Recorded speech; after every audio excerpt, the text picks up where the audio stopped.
好，我们正式开始交叉编译。前面的那4个视频哈，都是做一些准备工作哈。来到这儿呢，就是你就是做一些那个包哈，它官方没有安装包的话，你就只能自己动手了哈。我们就以这2个为例哈，就是激活的这一个哈，这个是这一个的那个激活工具的这一个源码啊，官方也算是一个这个库哈。然后呢，这一个是它的那个操作界面哈，一般都是编译的时候就是你如果想用操作界面的话，你就编一下，你不需要你就可以直接安装上那个服务是吧？官方包有没有的话，就是我建议大家哈，你还是首先优先使用是官方的包。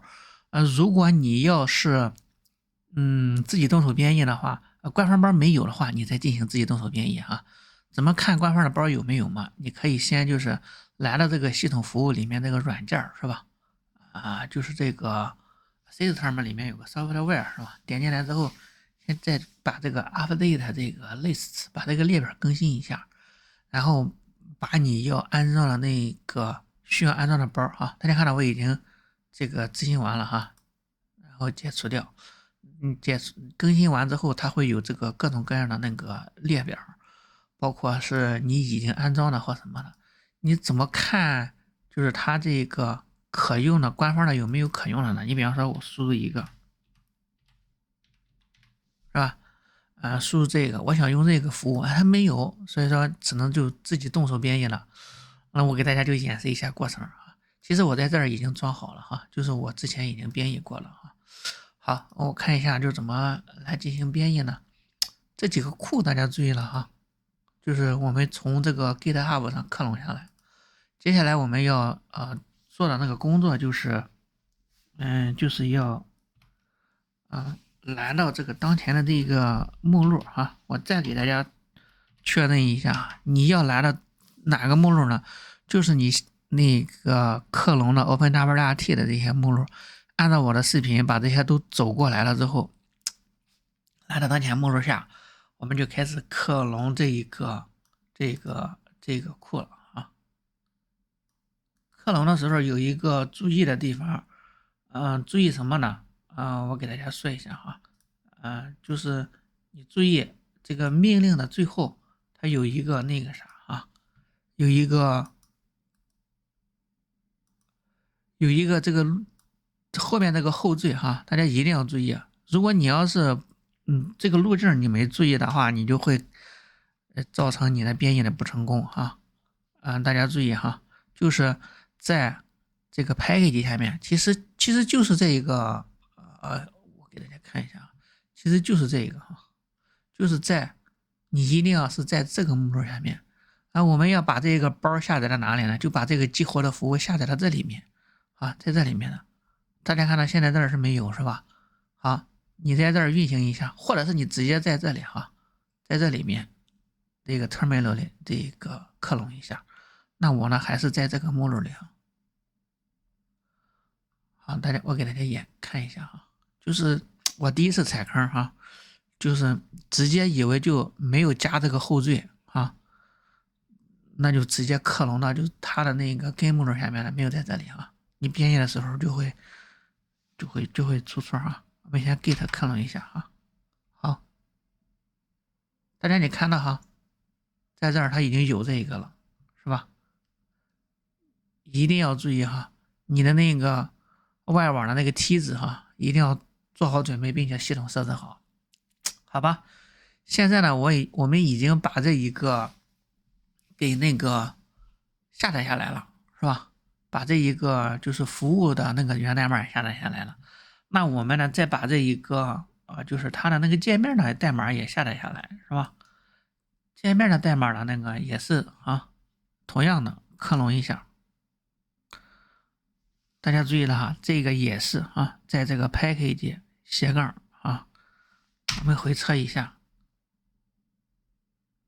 大家看到现在就是也已经克隆完了，这个界面的代码还比较少一些，是吧？好，那我们就开始进行那个编译了。这个过程呢，开始的时候还是要运行一下这个，就是 menu config，就是和之前你选架构的那个菜单是一样的。然后我们来进行一下那个包的选取，就把这个包编译成一些模块，是吧？有可能你是小白的话，你选取的时候就是自己找起来比较麻烦啊。我给大家说一下它在哪里呢？大家看到现在是我们编译的是 X86 架构下面的那个子的那个是 X8664，然后这个目标的这个 profile 是 generic 选的这一个哈，你的那个你可以选其他的哈，我就选这一个了。然后我们再找这个刚才下载的这一个，其他的不动哈，在哪里找呢？就是在就是我们要找好这一个和这一个，它在里面，在这个菜单里选取好啊。一般是这个你下载的都在这个 network 里面啊。为什么放在这里我也不知道啊。它这个官方的这个代码它就这样配置的。然后来到这儿哈，往下找那个 VL 以 V 开头的哈。大家看到这里哈，如果你要是没有那个没有那个这一个的话，你就一定要确保，就是我刚才说的是在这个 package 目录下面有这个东西哈。我们就选择一下是吧？选择完了，然后点这一个这个 save 是吧？或者是你把那个选完之后一起 save 也行。我呢就先 save 一下，默认就 OK 了。然后我再 save 完之后再退出，然后再找那一个哈，这个服务的我们选完了，然后我们再选这个界面的在哪里选呢？大家看到就在上面这一个哈。好，我们再进入哈，然后再选择一下，这样的话我们就这样就会选择好了，就是按空格或者是按 S 大写的这个是吧？就在这里选择 select， 然后我们再保存一下。好，这样的话我们就退出来，然后再退出来。这儿有一个让大家非常注意的一个地方是啥呢？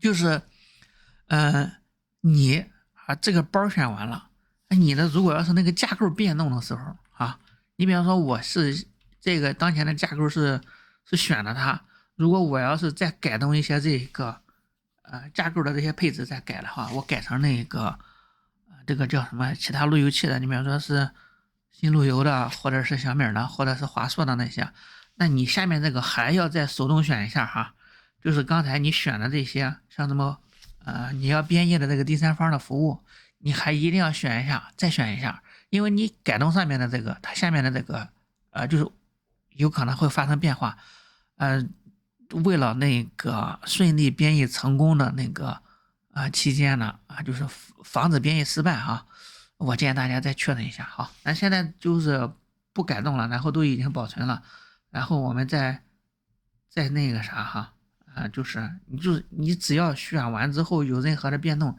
你都不要忘记保存一下，保存完之后我们再退出，这样的话才开始就是我们下面的那个第三方的包的那个交叉编译。好了，我们已经做完这个了，然后我们就首先要编译那个服务是吧？那个编译服务，怎么编译呢？我们运行这个命令，好，